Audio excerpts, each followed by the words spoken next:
thank you, Arianna and Jen, for being here today. So I was telling Arianna backstage that I'm actually wearing the same dress today that I am wearing in my headshot in the program, which is really inspired by her and her program to get women to repeat their outfits.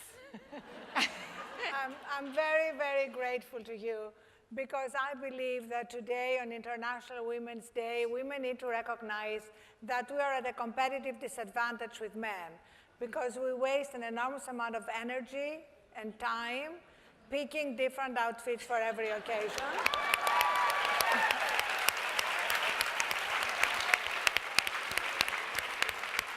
So I have started a campaign, #StyleRepeats. You can get something lovely. I'm not against beautiful clothes, but wear it again and again and again.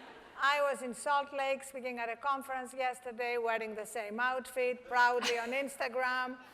And today at Levi's at conference in the same outfit, and here with you in the same outfit.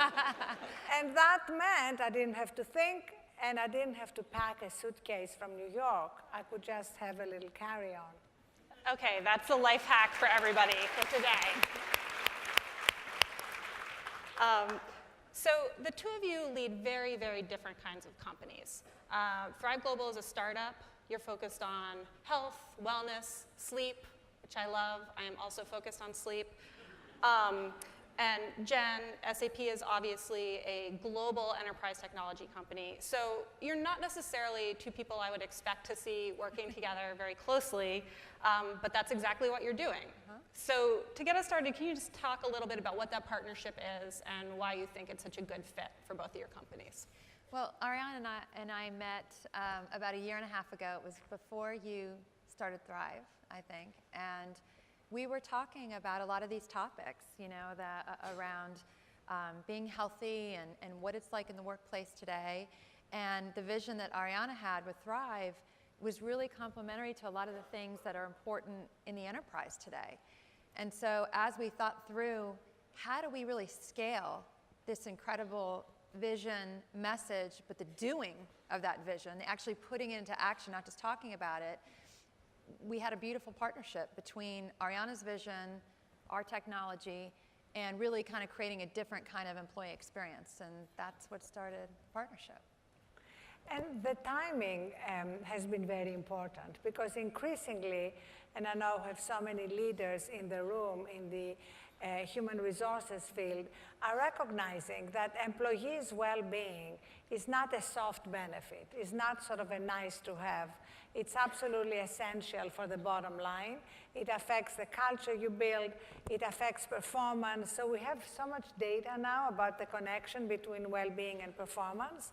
And that's why we're excited to partner with SAP to bring all the work we've done around behavior change that improves well-being and performance at the same time to their success factors, customers, and all around the world. Because stress and burnout have become global epidemics, and they are clearly affecting everything, from behavior in the workplace to attrition, to healthcare costs, to productivity and engagement. I mean, I'm sure you've seen the latest Gallup poll that 87% of employees globally are not fully engaged at work. 87. Yes. So that is like a major problem that we need to address. And as you know, one of the reasons for that is our growing addiction to our phones. So people may be at work, but not really fully present at work, but continuously distracted. So in fact, the first module that we launched together with SAP was called Unplug and Recharge, around our relationship with our phones and how can we take back control of our time and attention. I'm curious how many people in this room are thinking about these issues for yourself, trying to create more balance, trying to avoid burnout, deal with stress. If that's something you're thinking about and consciously working on, can you put your hand up and just let us know? Okay, it's a lot of people. And how many of you feel like you are making significant progress in that area? Okay, this is what I wanted to talk about. So one thing that really strikes me about wellness and work is that it's stuff we know we should do, but it seems like the really doing it and applying it on a daily basis is where we can't quite achieve it. So is that something that the platform is working on helping people with to actually make this reoccurring behaviors that we can actually implement to make progress?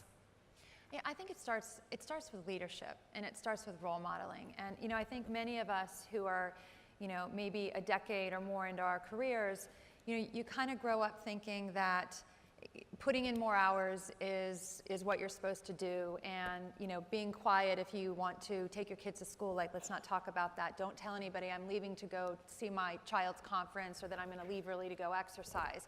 It was almost like that was, you know, a secret you wanted to keep. And I think leaders have to role model the behaviors that we're talking about and make it okay for everybody else. And that is contagious. When people see that happening and people understand, you always say we're not paying people for their perseverance, right? We're paying people for the outcomes that they create. And so I think it has to start there, and we have to be okay about, hey, I get 8 hours of sleep a night, and that doesn't make me lazy. That makes me really productive and successful. Yes, and I think the way, though, to your point, of how do we actually go from knowing what to do to actually doing it. What we are doing at Thrive is we have a media platform that puts together the latest data about the connection between well-being and performance, but also amazing new role models. Because people learn through a combination of data and stories.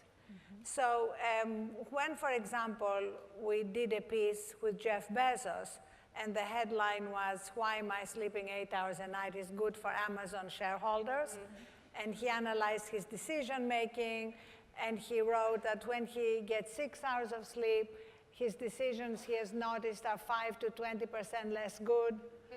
And as he put it, you know, the future of Amazon depends on the quality of his decisions, not the quantity of his decisions.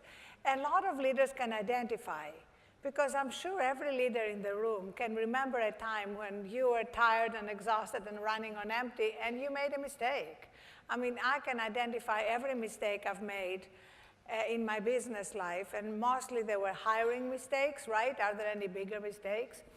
And they were when I was exhausted, and I was basically ignoring the red flags or not even noticing them, or wanting to check something off my to-do list to be less overwhelmed.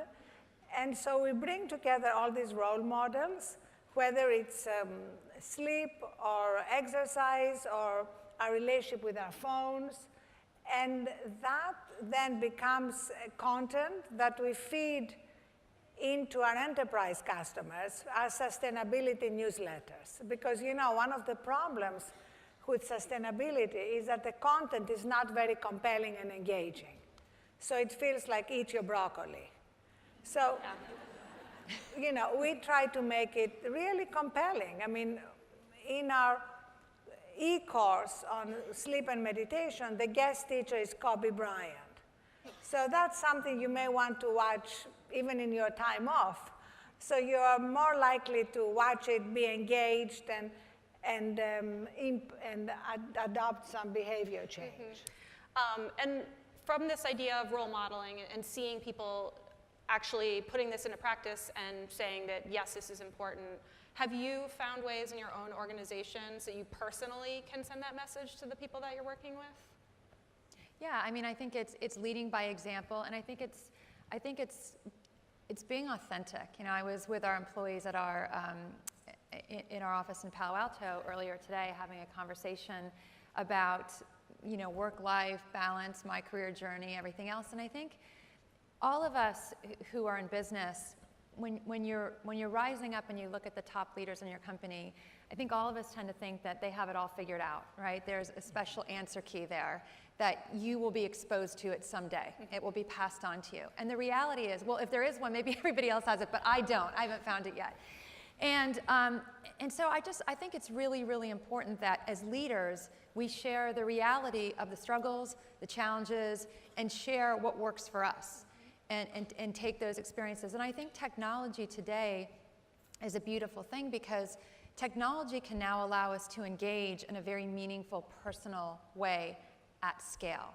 And it's not just at the time of the event. I mean, traditionally, all of us who have been in HR has been a very much an event-driven business. And today, you know, the leaders that we talk to really want to change it into more of an upstream experience. How can you prepare for the event, whether it's a promotion or somebody who might be returning from maternity leave? We have a lot of learnings and understandings about what happens and what people go through. How do we prepare people for that? And how do we create that better experience for them personally, for their families? And that's going to result in great places to work and more success. So that's actually one of the things I'm most excited about our partnership, because SAP has all this machine learning, you know, through Leonardo. I love the name. Leonardo is so wise.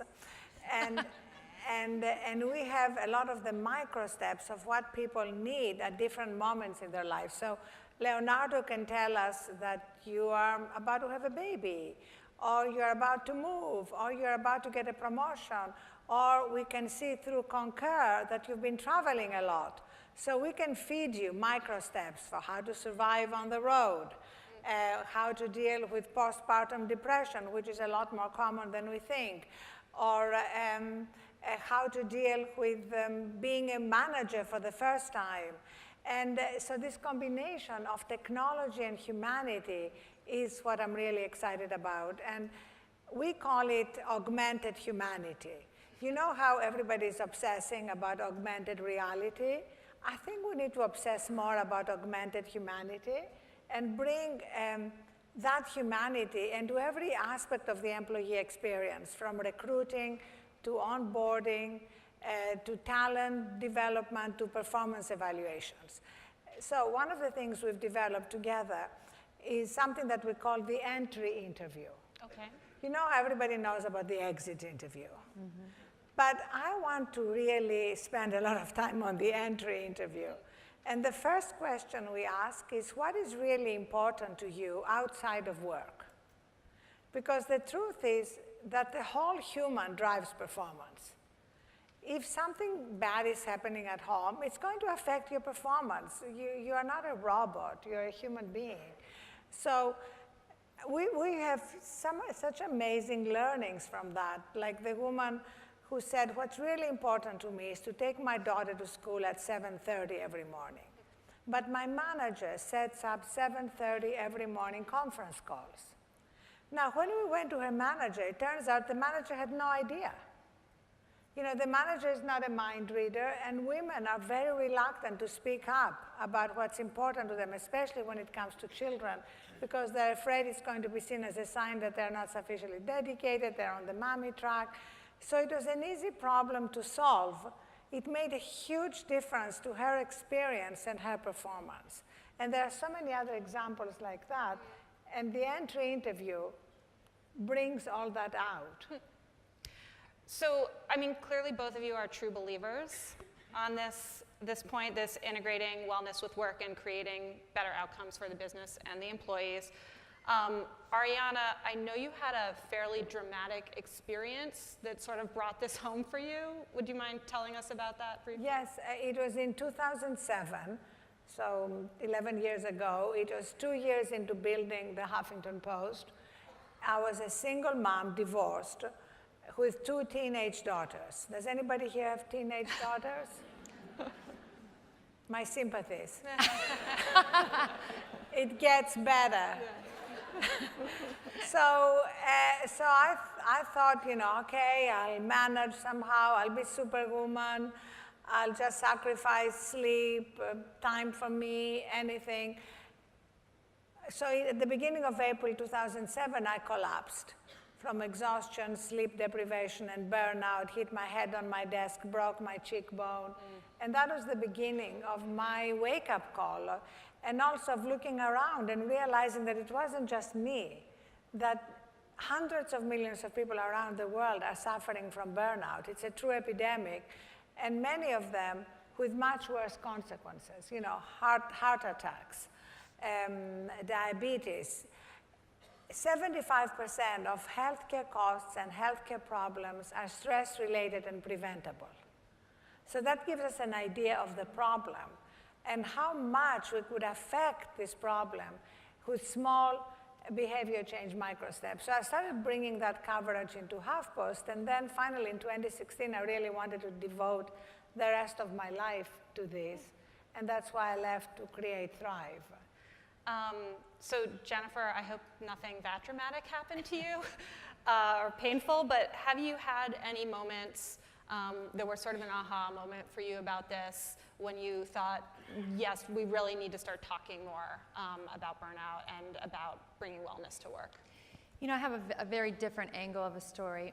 My husband, I have a husband who stays at home with our 2 boys. I have teenage boys. And about 5 years ago, when we were on vacation, he hit a tree going 60 miles an hour and had a very near-death experience. And was in the hospital in Utah for a couple weeks, and we got home. And, you know, my husband's he takes care of the family. And so we get home, and I had just gotten a promotion. And, you know, in addition to dealing with just the stress of him, and he was bedridden, and my kids, and figuring out how to manage it, because he always took care of everything, I was most stressed out about making sure nobody at work thought that I couldn't handle what was going on. That was my biggest concern. And I learned something through that experience that I took with me is, you know, when something tough or terrible happens to somebody, really well-meaning people say, let me know if there's anything I can do. And I think all of us, you know, inside are thinking, can you just do it? Because I feel uncomfortable saying, I could really use like a couple hoagies and some soda for lunch because I haven't had a chance to go to the store, right? And I remember during that experience, and I relate this to everything we're talking about, is we know what people need. We know when people are going through hardships or certain points in their career, we have enough knowledge and experience to understand and not have to ask. And this is the whole point around what we're talking about and how we want to bring technology to the story so that others don't have to kind of go through it. And it's tough. And I think everybody has probably many of their own stories and many that you've kept very private. Yeah. So as you're out there in the marketplace, you're talking to CEOs, company leaders about this partnership, about the platform. What are you hearing? Where are we as far as how far corporate America has come in accepting that this is really an important business driver and this isn't, as you mentioned, just sort of a nice to have anymore? So this is what is so exciting, that we're in a truly amazing time of transition. And for those who are history buffs, you know, in any time of transition, multiple behaviors are coexisting. So you have really progressive workplaces that take all that into account, that set up clear expectations, that you are not expected to be on all night answering texts and emails. And you have an experience like I was speaking at Citi 2 days ago, and a woman stood up in the audience and said, I had an email from my boss last night at 9:40 that he needed a presentation by 9 a.m. this morning. So you have the whole gamut of experience right now. But what is amazing is that the listening has changed. Like the conversation we're having here is in the pages of the Harvard Business Review and Fortune and the Wall Street Journal. It's not just in health magazines. So what I recommended to this woman was to talk to her manager. And I said, the chances are that at least he must be vaguely aware about the conversation because it's pretty widespread. Yes. And so while maybe even like 2 years ago, it would have been much more risky to talk to your manager, now at least there is a bigger awareness that if employees are expected to be on all the time, they're going to be less effective in the morning. You know, just kind of the data is clear about it. The science is clear about it. Yes, yeah. And I think employees are getting a bigger voice, right? We are hearing so much more about purpose in business. We're hearing about investors, you know, focused on social activism. Employees themselves are becoming activists within their own company around what's important to them. Companies are measuring, we measure employee trust, employee engagement. And there are correlations between those scores and how happy your employees are with your business results. Yep. So I think now what we're seeing is, Arianna's right, so many different types of businesses, and it all depends on the leaders on how much they're embracing this. just talking it versus walking the walk. But I think right now there's a real focus on doing these things, but also tying them to the financial business results. You know, I speak with a lot of CHROs who say, okay, I know this is the right thing to do, but how do I put this in perspective for my CEO and my board of directors that, like, you know, eating an orange every day and taking the stairs, you know, I'm simplifying, but the point is that these aren't just great things to do, but they actually have an impact on the business. And I think that's going to be a next step where you're going to start to see a lot of these things that companies have done, and you're going to see the impact very meaningfully in their results. Yeah. And also to recognize that dramatic changes can start with tiny micro steps. That's at the heart of all our behavior change platforms. We have hundreds of micro steps, but can I give you my two favorite ones? Please do. So one is how you end your day, and the other is how you begin your day. If you're going to make two little changes or introduce two little changes to your organizations, these are the two I would start with. Ending your day is more and more important because I bet everybody here never completes everything they could possibly do in the course of a day. And I know that because you have interesting jobs, and nobody with an interesting job can complete everything. So we all have to declare an artificial end to the day. And we recommend with this micro step that you declare the artificial end to the day by turning off your phone and gently escorting it out of your bedroom. I'm just curious, how many people here now sleep with your phone in your bedroom? Be honest. Oh my goodness. Still a lot. You guys Yeah, still have some work to that's do. like the national average is 70% of people sleep with their phones. And the science, you are all data driven. The science is conclusive that you are going to get a better night's sleep if you don't sleep with your phone by your bed. It goes way beyond the blue light, even if you had it in airplane mode.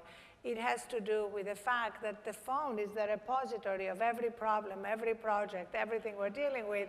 And we need to disconnect from all that in order to be able to sleep deeply. And if you're going to tell me that you needed to wake you up in the morning, have you thought of an old-fashioned alarm clock? You know, Pottery Barn has beautiful ones, $32. I don't get a percentage. And or, you know, so many people now have Alexa or Google or Apple HomePod. Anyway, the morning micro step is equally important. And this is, most people wake up and they immediately go to their phone. So before they even are fully awake, their bodies are flooded with a cortisol stress hormone because everything is coming at them before they are prepared. So our micro step is take 1 minute before you go to your phone to set your intention for the day, to remember whatever you are grateful for, to look forward to the day, and then go to your phone. At least you've been prepared, and you are ready to begin to face the challenges. So bottom line, it's micro steps. It's not overwhelming changes that can lead to transformational changes. Okay, 1 minute. I'm going to try it. So it's hard to have this conversation about burnout and culture without thinking about Uber. And this is obviously a company that had like one of the biggest crises, public crises around culture that we've seen. And Arianna, you're on the board of Uber. You're very involved with trying to turn the company's culture around. I'm sure there are many, many lessons to take from that, but I'm particularly curious to hear what you found to be the most difficult part of that. What is the hardest thing to fix when a company's culture is broken?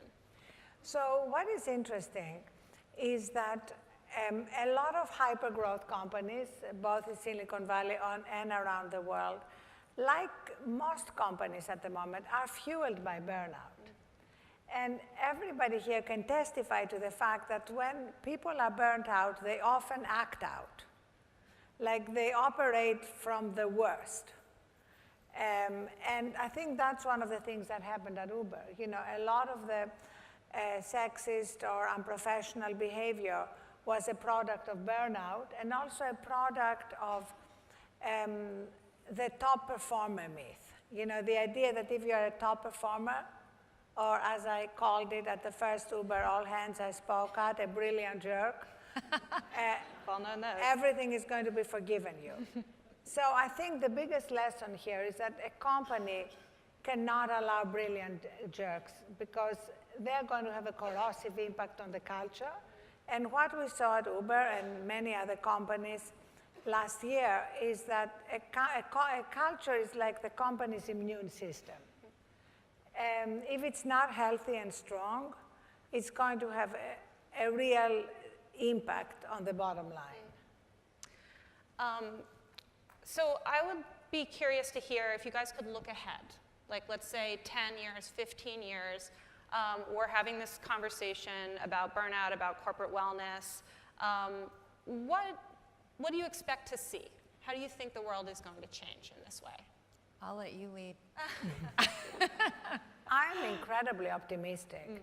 I think for the first time we have the data that shows that all the things we discussed here, whether it's in the C-suite or at call centers, if we don't change that behavior that's fueled by burnout and stress, the impact on attrition or on productivity or on healthcare costs is so clear that what HR professionals are doing is really now at the heart of the business.